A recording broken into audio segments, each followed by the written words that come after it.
Are we recording? Hello, my name is Amelia Kennedy and I'm an actor and a writer based in Brooklyn.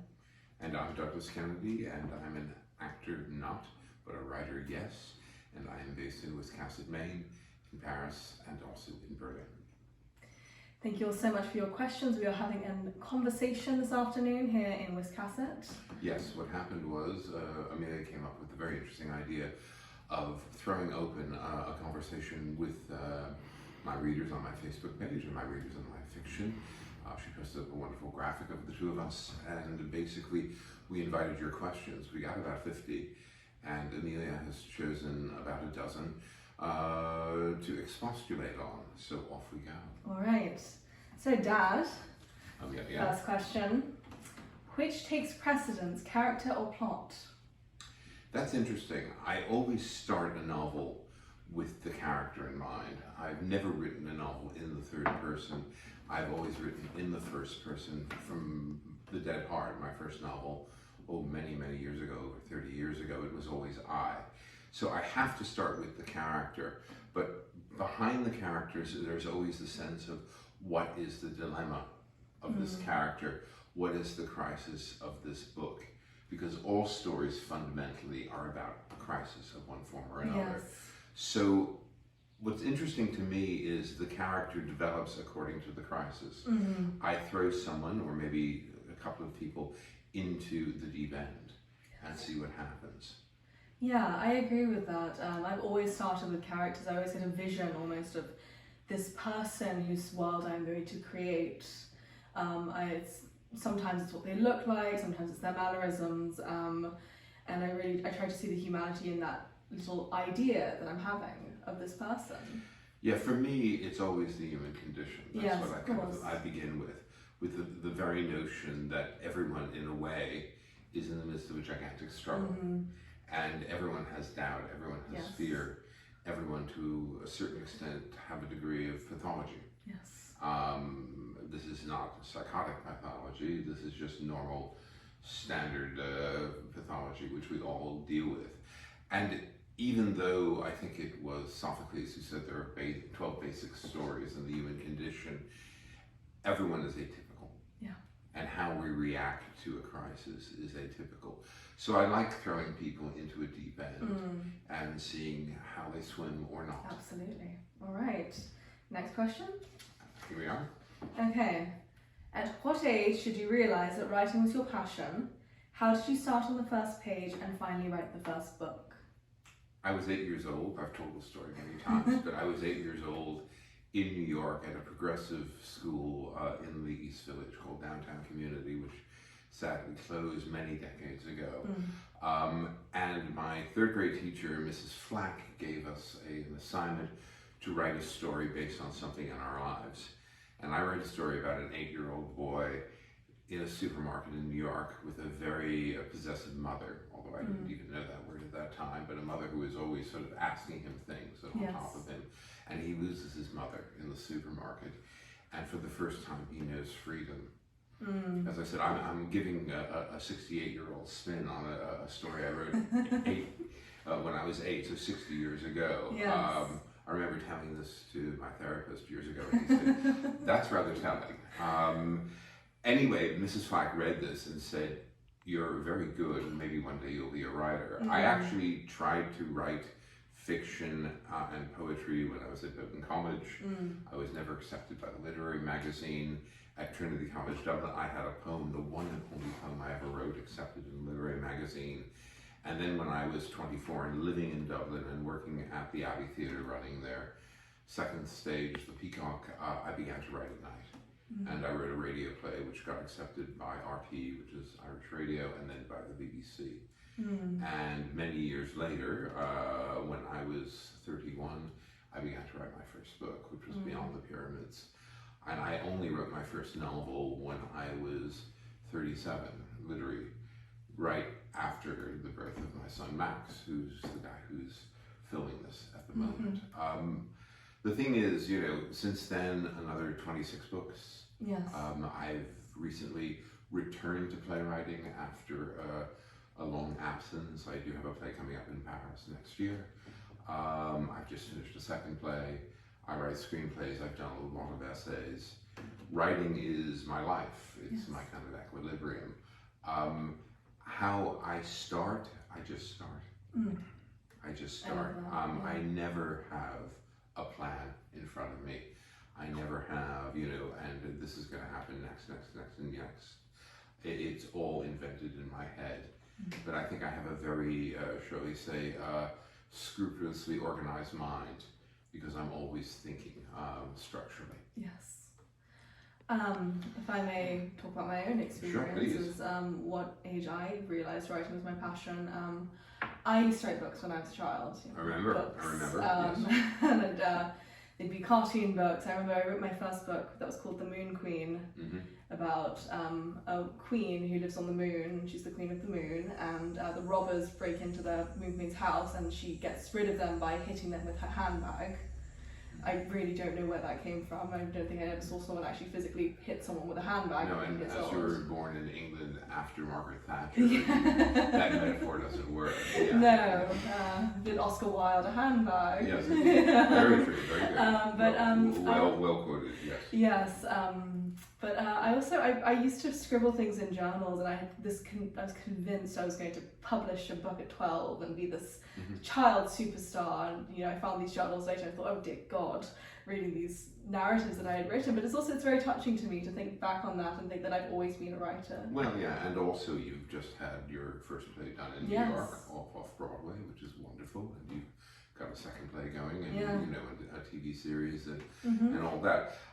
I mean, the thing is, at the start, unless your father is the kind of PDG of Gallimard, or runs Penguin Random House, everyone starts from ground zero. Absolutely. That's a very important part of writing. Everyone's an unknown. Graham Greene was one time an unknown. Hemingway was an unknown. John Updike, everyone was. How you break in, how you break down that wall, and then also how you manage to maintain a career once you get there. Absolutely. That's a whole other subject, and very long. And also, in my now, good Lord, 35 years of being a published writer, publishing as I first knew it in London in 1988, when I was first published there by George Allen and Unwin, a famous small house who got gobbled up by HarperCollins. Right. Publishing has radically changed, and it's just a very different construct altogether. But that's another conversation. Yeah. All right. Next question. How does it make you feel if you skip a day of writing? It makes me anxious. Me too. It makes me very anxious. Writing is something that is very automatic with me now. I've been a professional writer since 1983, so it's 40 years, actually this month, that I basically have earned my living by my pen or my crayon, crayon in French, my pencil. And again, I started, as I said earlier, writing radio plays. I did a lot of journalism in Dublin. When my first book was coming out in London, I made the move with your mother at that time, my ex-wife, to London, and basically knocked on doors and started getting into places like The Listener, and also The New Statesman at the start, and the Sunday Telegraph, where I became really one of their arts journalists, freelance for many years, under a wonderful editor named John Preston, who's gone on to do all the marvelous things literarily. And, basically writing became something I just had to do every day. Now, as a man who's 68, it's something I will do constantly. I try to take a day off a week, deliberately, just to let things settle, but just one day off. And I try to find at least 4 weeks a year where I do nothing. Yes. I flop somewhere with books and hide, and I try to go off the net. Other than that, I'm writing all the time. I am someone who can write on the metro in Paris. I can write on a plane easily. I can write on a train, a bus. I've written in the back of taxi cabs. I've actually written waiting in my car to get a car wash. I did that once in Montreal. Wow. Because it was a long line after a snowstorm. It's automatic. I set myself a quota of words or a number of pages per day. On average, 2 pages of manuscript, 500 words minimum, and I fulfill it. Yes. And I'm also someone who, at the moment, I'm editing a play that I've just finished. I'm writing a new nonfiction book, and I'm also doing Facebook and other things, and I can compartmentalize. I can do that during the day. This is something that did not arrive automatically. Writing is an art, but it's also a craft, and to use a French term, it's a métier. Yeah, a discipline. It's a discipline as well, and it's something you have to learn and just keep doing to get better at it. And I think one of the interesting things, and I can say this, after all these years of doing this, millions of words, 27 books, I'm still learning, and I don't think I'll ever arrive as a writer. I have a certain confidence now, but I'm always suspicious of being too confident. I love that. I was thinking about, that just reminded me the idea of the discipline of writing, also the when it goes away. That reminds me, I saw Patti Smith speak. Right. At one of your heroes. One of my absolute heroes. I saw her speak on the first day of her book tour in New York City, in Manhattan, and someone asked her about writer's block, and she said, sometimes the muse needs a holiday. That's good. And just trust it will come back. So I've had days personally where, I try to write every day too, and I try to keep that discipline, but there are days sometimes where I simply cannot do it, and I allow myself to do what you refer to as back of the head work. Yeah. And I think I'll go read a book, I'll go write in my journal, I'll go take a walk and see what I see, and maybe something will inspire me, and then that will be a scene. So I think that's interesting. Writer's block is terrible. Absolutely. I know people who've gone through it. The last time I had it was 1986, and I had just basically quit smoking. And I was, at that time, an extremely heavy smoker, 2 pack a day a man. I was an idiot. And basically, I coughed up blood one morning. My GP in Dublin said to me, you're a bit of a fool, aren't you? We were sending you for a bit of a picture at St. Vincent's. That was a hospital. It came back negative, and he said, but go on doing that. You're a big fella, aren't you? I have a patient here. He's 40, just about 8 years older than you. Stage 4. Over to you. I quit on the spot. I had a block, which is why I've never gone back on cigarettes. Yes. I had an absolute block. I think the block was also because I was having to finish my first book. And I think I was terrified of failing. It's interesting, everyone lives with doubt. Yes. Everyone lives with a voice in the back of his or her head saying, you can't really do this, you're not very good. And there are famous stories of Laurence Olivier vomiting before every performance he ever did, conductors backstage just going, how can I face this? And then doing it. I've always maintained writing is a confidence trick that you play on yourself, and I keep doing that every day, and probably will till the end of my life. Yeah. How about you ask me a question now? Okay, I certainly will. And this is from one of our readers. What's it like growing up with a well-known father? Oh my word. Do you read his Facebook post? Sometimes he mentions you. Well, I'll start with the latter question. My father always asks me to proof the Facebook post that he mentions me in, so I appreciate that. There's no surprises. I was always very proud of my father growing up. I remember just being very proud of whenever he'd be spotted on the street in Paris, or seeing him at his signings. I used to go with him to his signings, and I'd have the readers hand me the books, and I'd open them so that my father could sign the books. And I think that, that's always been on my mind. I'm very proud of my father. I'm very touched. I'm very proud of you. I'm very proud Thank of Max. you. I'm very proud of what the two of you have accomplished. Yes. I'm very happy we have a good relationship. That's nice, and that we're very close to each other. It's also, I will add, he's the only father I've ever known. So how could I compare to anything else? What I've often said to you, because you are following me into, the writing business, so to speak, the writing game, is, you have to do your own thing and just not think about what I've done. And also, the sort of writing you do is very different from mine. And that's fine, and there shouldn't be that level of expectation. Absolutely. I mean, it was very different for me because my father was a businessman, my mother was a stay-at-home housewife. They weren't uncultured people, they weren't highly cultured people either, but they weren't uncultured, you know, and we grew up in New York. And I had a lot of advantages. They did take me to Broadway shows, they did take me to see Balanchine ballets, New York City Ballet. They didn't discourage me from this. My father kept telling me, you'll never make it as a writer, you should be a lawyer, you know that, you should be a businessman, all that conservative American talk, which actually goes on everywhere, all countries have it. Yes. I'm sure that goes on to an extent in North Korea as well. Don't be an artist. And yet the impulse was always there to do this, and to get that voice out of my head. You know, what pleases me so much about you, besides your talent, is actually you're rigorous. You work. You get on with writing all the time, and I think that is key. Yeah, I would also add, you know, I think growing up with a father such as yourself, someone who is known for all the work you've done with this, with your pen, with your first of all typewriter and everything, it's shown me it's possible.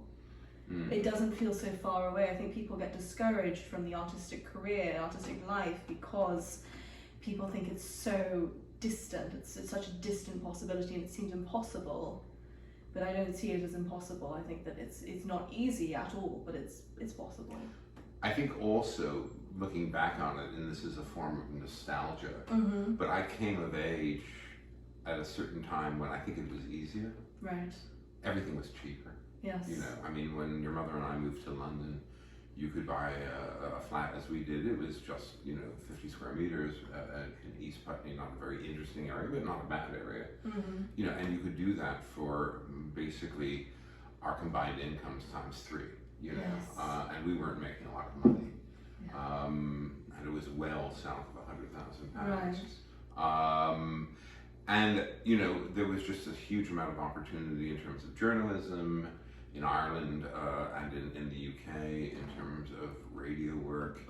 I knew people who lived as writers of radio plays in London, you know. I knew, you know, BBC producers who could buy a house, you know, on a BBC salary. Now that's impossible.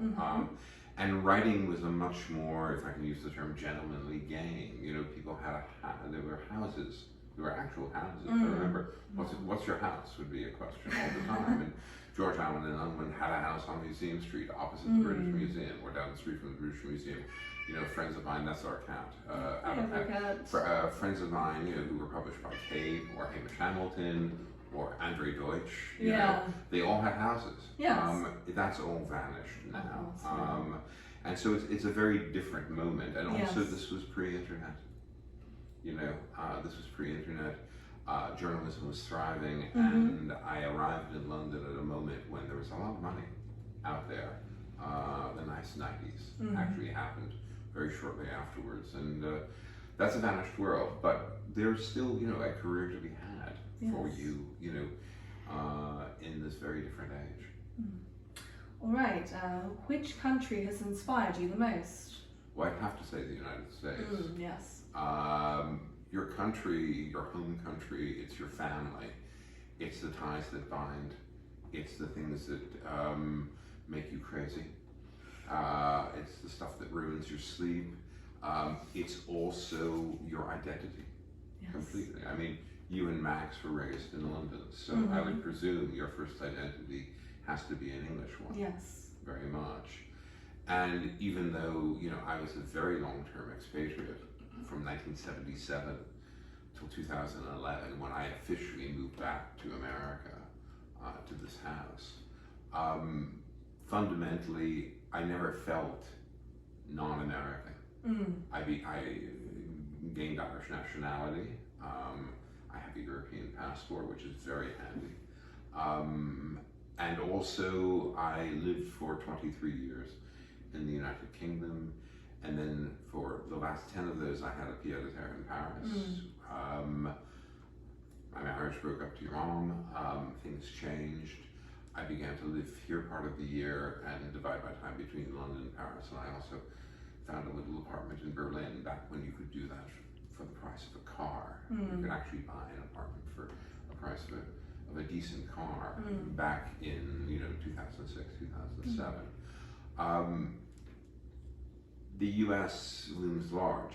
It's not a country where I've had the success that I've known in the UK and certainly now in France. And it's pushed me away from time to time. I'm trying to find a new American publisher right now, but it informs everything for me. At the same time though, I've been very fortunate. I've had a career where I've been able to travel quite a bit. A French journalist once asked me how many countries I visited, and I thought, I don't know that. I'll get back to you tomorrow. And I went back to my apartment in Paris, and with one of the yellow legal pads on which I scribble all the time, I started going kind of hemisphere by hemisphere, and I counted 79 countries. Wow. I speak fluent French.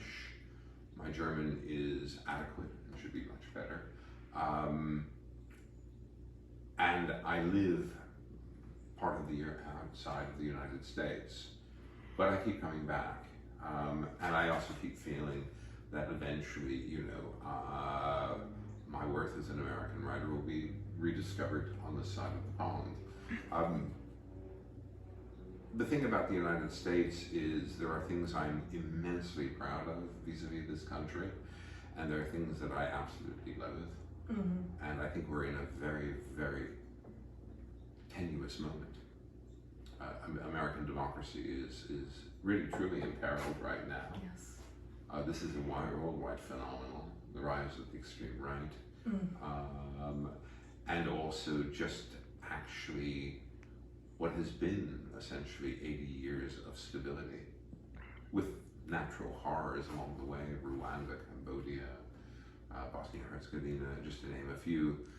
The end of the Cold War, followed by a new Cold War, which is existing right now, between the Russian Federation and us. The rise of terrorism everywhere and the effect that that has had, which is a subject that very much informs my last novel, Flyover, or Et c'est ainsi que nous vivons in French. There's a lot to actually grapple with if you're an American writer. The good, the bad, and the ugly. On the note of writing and such things in your last novel, what comes first, the germ of an idea and outline plot, or research into topic/location with a storyline emerging from that? I've written historical novels like The Pursuit of Happiness, and The Moment to a certain degree is an historical novel. State of the Union, also The Great Wide Open, which is La Symphonie du Hasard in French. They're all historical novels. I'm very wary about doing too much research. I'm not one of those writers where I want to work out everything first. I think you rob a story of its narrative drive and its character complexity if you're over-invested in the details. Having said that, I'm a great absorber. I read 4 newspapers online every day. This is a house full of books. There must be 5,000-6,000 books here, and probably another couple of thousand between my varying apartments in Europe. History was my subject at university. Yes. And I did think for a long time about becoming an academic. My advisor at Bowdoin said to me, I think I could walk you into Harvard and Yale for a doctorate if you want that. And he said, but you're not some guy who wants to spend the rest of his life in the library. And he said you want to be out there in the maelstrom of things, which was actually very right. So clearly, for example, with The Pursuit of Happiness, which is one of my most famous novels, that started because the 4 of us, yourself, Max, myself, your mother, were in Scotland on a winter break. We'd rented a house in the country. There had been a blizzard. And a blackout. And a blackout. And we have to decamp to Edinburgh for the night. And the next day, we went into Edinburgh after leaving the hotel, and there was an exhibition of William Klein photographs. Klein he just died recently. He was a very famous American photographer who left the US in '48, settled in Paris, and had this huge career. And he did a famous book called New York, 1954, 1955. I was born in '55, and I sort of said, can we go to this? And we did. You and Max were not very interested. You were very young, but you tolerated it. And I was absolutely gripped by this because I was looking essentially at monochrome memories of my early childhood and of a New York that's completely vanished, where everyone wore a hat and smoked. And all men were in ties and jackets, and all women were in rather conservative dresses. And the city was kind of like one of those Ouija photographs of the 1950s, but very William Klein. And that's where the pursuit of happiness began to form. I read up on McCarthyism, but I kept that in the background. I had a huge amount of cultural references because, cinema, jazz, literature, les arts plastiques, painting, all interest me. And that all fed into it. But I think too much research, you damage it. But I do fact check once a book. Of course, yes. Yeah. Interesting. I always thought sometimes titles come to me first. That's in a very different way. It's a question asked of the idea or an outline of the plot first, but sometimes titles come to me first. My play that was recently workshopped in New York, Asked for Bukowski at the Counter, I was in a wonderful bookshop also in New York in the East Village called McNally Jackson. You and I have been there together several times. Great bookshop, yes. And there was a little plaque, this was several years ago, and I really don't know why this happened, but there was a little plaque in the bookshop that read, Asked for Bukowski at the Counter. And I thought, that is fascinating. That would make a wonderful title for something. And it stayed with me. I scribbled it down in my notebook, and then, several years later, I was producing a play that was entitled Asked for Bukowski at the Counter, about parents attempting to look after their children, to almost censor their children from the horrors of the world and not being able to. I think that's interesting. Titles are funny. Titles are funny, yeah. Pursuit of Happiness was originally called Surely, the terrible title, although it starts with a guy who's in from the Navy, and from the Army. It was my then editor, the late great Sue Freestone, who just died recently, who basically came up with that. Right. A Special Relationship was another one that she and I came up with. State of the Union was always in my head. Afraid of the Light, I found a quote from Plato. Yes. And Flyover was just something that was in my head immediately. So it's interesting how titles, arrive very quickly. You mentioned something about a bartender you saw in a bar the other day. Do you remember that? The bartender was wearing something or other. The bartender was wearing a hearing aid. The bartender was wearing a hearing aid. And I thought, that's a great short story. That's a great opening line. Yes. We were at a jazz gig in Portland, and you said the bartender was wearing a hearing aid. I thought, that's brilliant. Yeah. I don't know if that's I think that's an opening line. That's an opening line. Probably from a more noirish novel. Yes, But I just thought that was wonderful. Yeah, all right. Okay. Shall I ask you a question? Please. Yes. Have you ever thought your own body of work must match your father's? They're all asking questions about me and you. Well, yeah. I have had moments in my life where I have had huge comparisons, not necessarily to you, but to other people. And that is a very unhealthy way of living, I think. I think that comparing myself to someone who has been published and has had great book deals, who are younger than me, or my contemporaries, I think that is a dangerous path. I think it's a similar thing of, I don't know, I'm trying to think, is there a Greek quote surrounding this?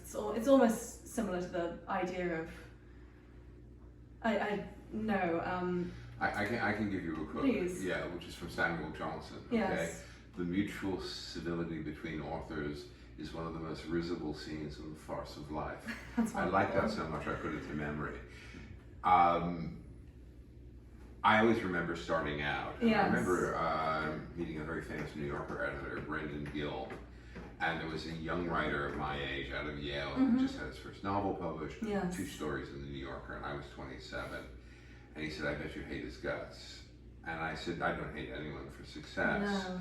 but it makes me uneasy Of course. just in a comparative way because I'm 27 and I haven't really published, at that level yet. No, I understand. There's Avocat. Yes. Someone's come to say hello to everyone. This is Yes. Avocat. Yes. You may have seen him on the Facebook and Instagram. He's a good boy. Yes.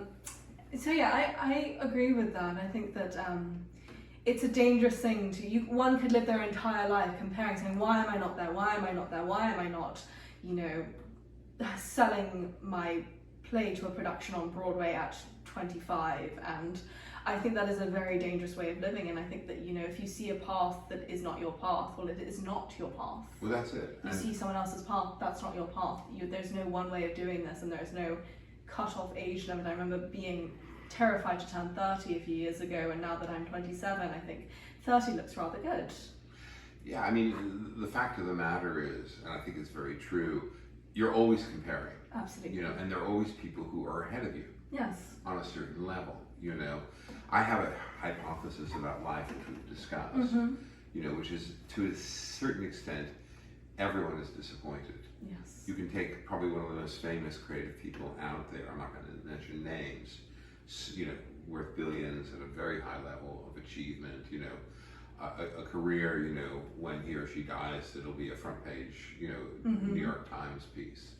And I'm sure they're disappointed on a certain level. Everyone to an extent is. Yes. That's also the human condition. It's very hard not to compare yourself to other people, and especially in writing, because basically you're on your own, you're alone doing it. At the same time, what's interesting as well is careers come and go. And for me, I've had great highs, I've had some lows, I've had success here and not there. The key is keeping going. Absolutely. It's as simple as that. It's keeping writing. Yes. It's keeping your nerve, because things do change. And the moment, and the worst thing is giving up. That is terrible. And I know people who've just said, I can't do this anymore, I've had it. Yeah. I can't take the disappointment, I can't take the setbacks. And I always try to say to someone, don't do that. But I've known a few people who have. Yes. Or they've retreated into academia and have just decided, I'm going to teach this from now on. I'm not going to be a practitioner. It's just too hard out there. And let's face it, publishing right now is very difficult. Yes. It's in a time of immense transition. And we've also lived through a technological revolution, which is hardly over. We're just in the midst of it right now. Yeah. But for me, keeping your nerve, having the drive to want to keep doing it, that's vital. Absolutely, yes. Okay, next question. How many ideas are rooted in real stories or people? Is it hard to separate the real from the fiction? How do these people react to seeing themselves in your work? Okay, I've never been someone who's written a roman à clé, where basically, it's something directly from my life. I have 2 short stories in my collection. There's Avocat. I have 2 short stories in my collection, which are somewhat autobiographical. One called Cold War, which is directly from my childhood, but it's a vision thereof. Yes. And another one where I took a relationship I had with a woman after my divorce, and I reimagined it in a certain way, which is called, A Mistake. Although the mistake is actually not the woman, the mistake is the narrators. Yes. But it's written by a Franco-American lawyer who's just moved to Paris, and the woman involved is also a lawyer. And, I'm not a lawyer, the woman in question was not a lawyer either. Yes. But I used certain elements from an event that happened to me to examine actually a very human dilemma, which is seeing what you want to see. Yes. Rather than the person in front of you. And that's the mistake. The mistake is the narrators. Beyond that, I use everything that happens to me, but I refract it through different characters and a different narrative setting. Yes. I've never directly written about my divorces, and I've had 2.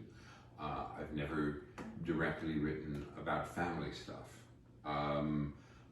My father and mother have appeared indirectly in other guises in my books, but it's never directly like that. I've never used my two brothers. But I've written books about a family with a couple of brothers, The Great Wide Open, for example, but it's not them. No. And so, but there are aspects of that family dynamic in the book. I think that's interesting. Philip Roth said, and I'm paraphrasing, once a writer is born into a family, the family is finished. Yes. Everything's up for grabs. Absolutely, yeah. I think that's true. But I'm very wary of autofiction, as they call it in yes. fiction, because I think usually that's revenge. And also, it's lazy. I think you need distance. Yeah, I agree. I have certainly taken pieces, things that have happened to me from my own life and put them into works. And I always say it's works of fiction, and people try to, it slightly annoys me when people try to figure it out and say, well, did this really happen to you? And it's a piece of writing. That's right. And I also think that you can write about whatever you want to write about, but at the end of the day, it's about the characters. It is, and the characters have to drive it. The characters have to drive it, and for example, I'm a playwright, and I think that I can write, I could write about something that happened to me. I can write about someone who is in my life and characterize them in a bit, but how will the actor playing this role interpret it? How will they play this role as a performer and not basing it on? It's not like I'm writing something about someone famous, where they have a mold to fit or a mold to adapt from. It's something that I'm writing that is fiction.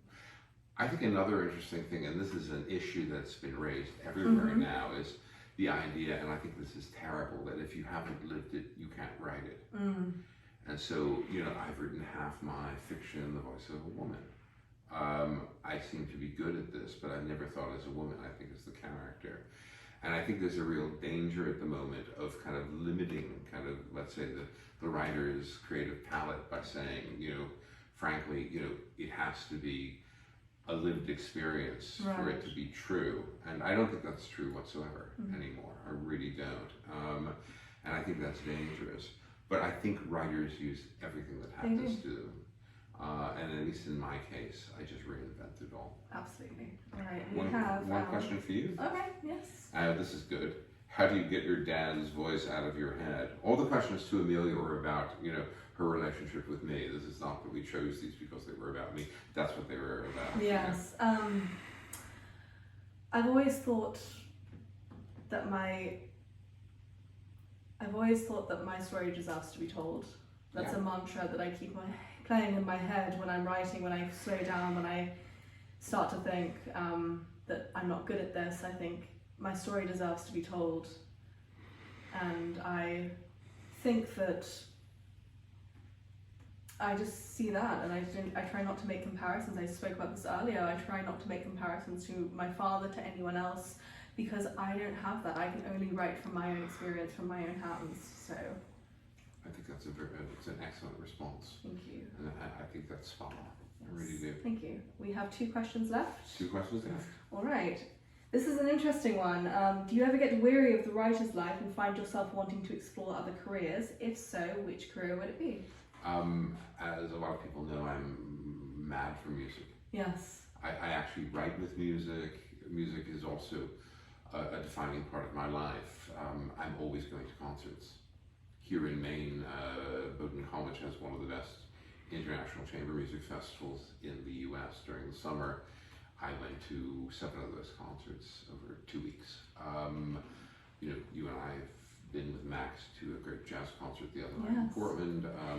We're going to another one in Portland. I mean, I'm always listening to music, and I have a subscription to 5 series from the Berlin Philharmonic.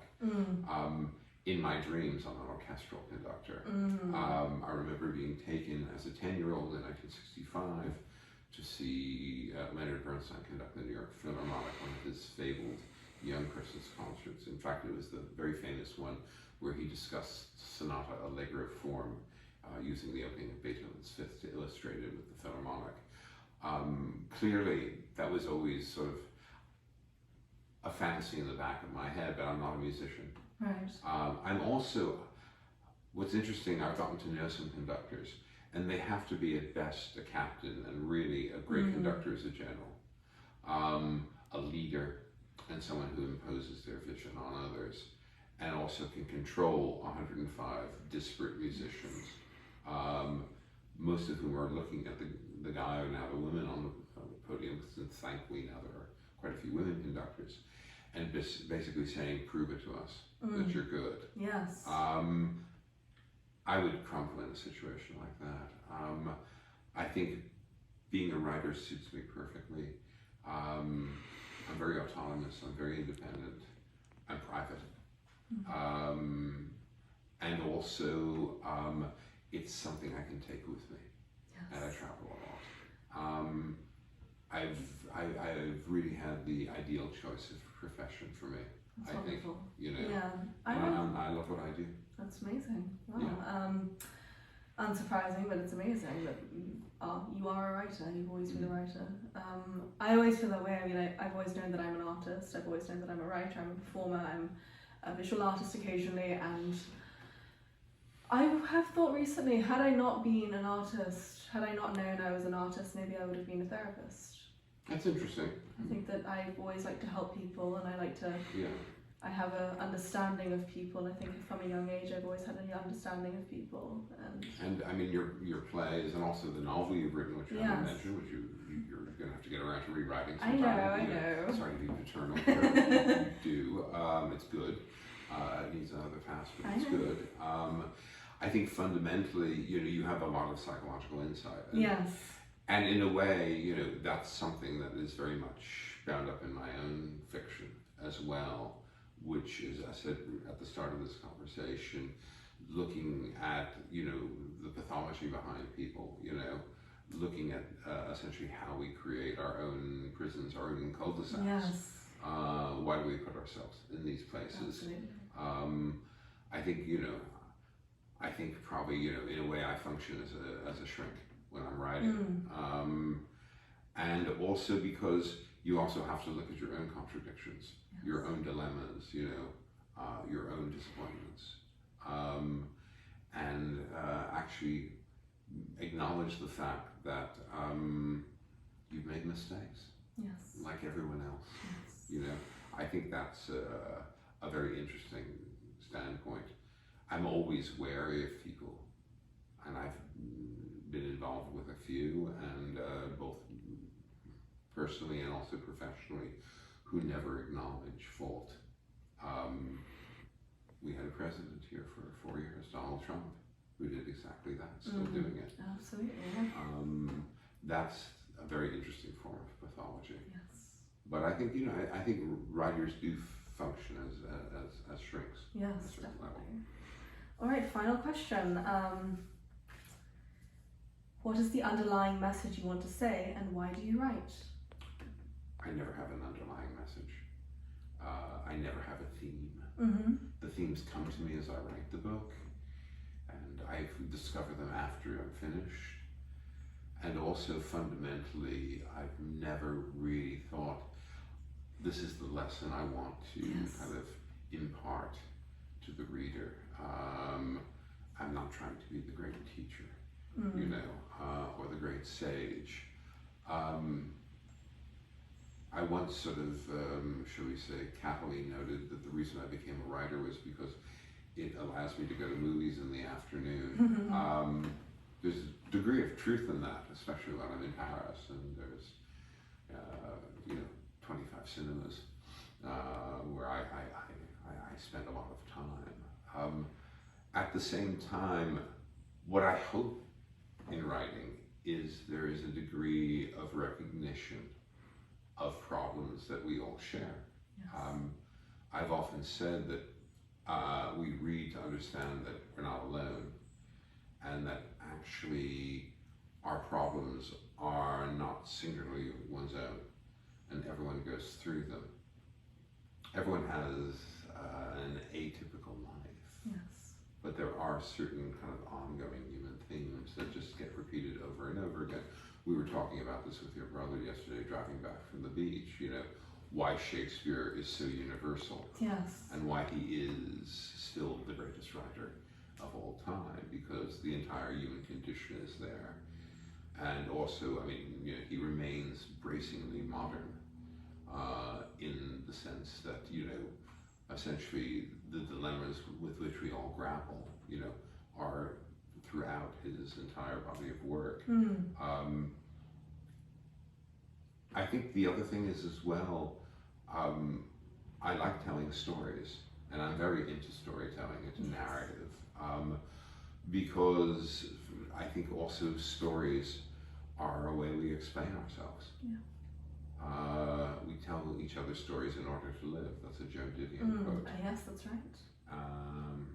I hold with that completely.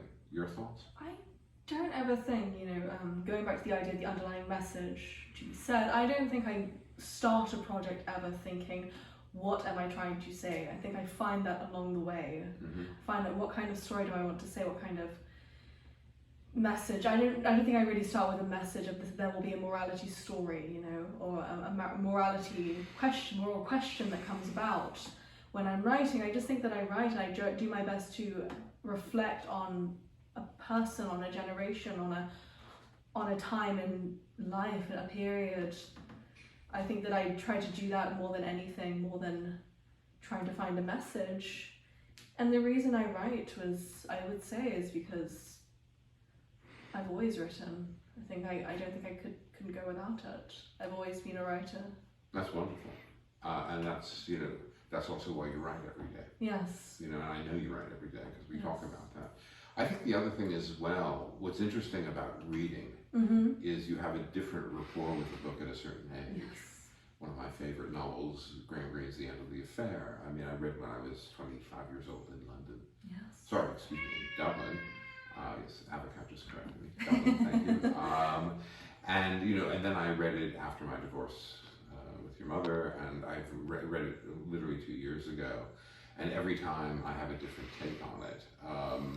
It's a novel about love, about possession, actually also about being a writer. Absolutely, very much so. And basically, it also has a slightly Catholic mystical element to it as well, which is not me, but it's interesting, very green.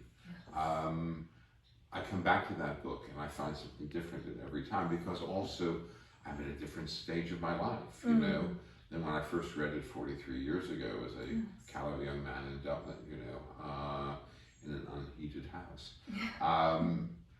The fact is as well, and I think this is very, very important, I don't really feel that there is one interpretation for anything that anyone writes.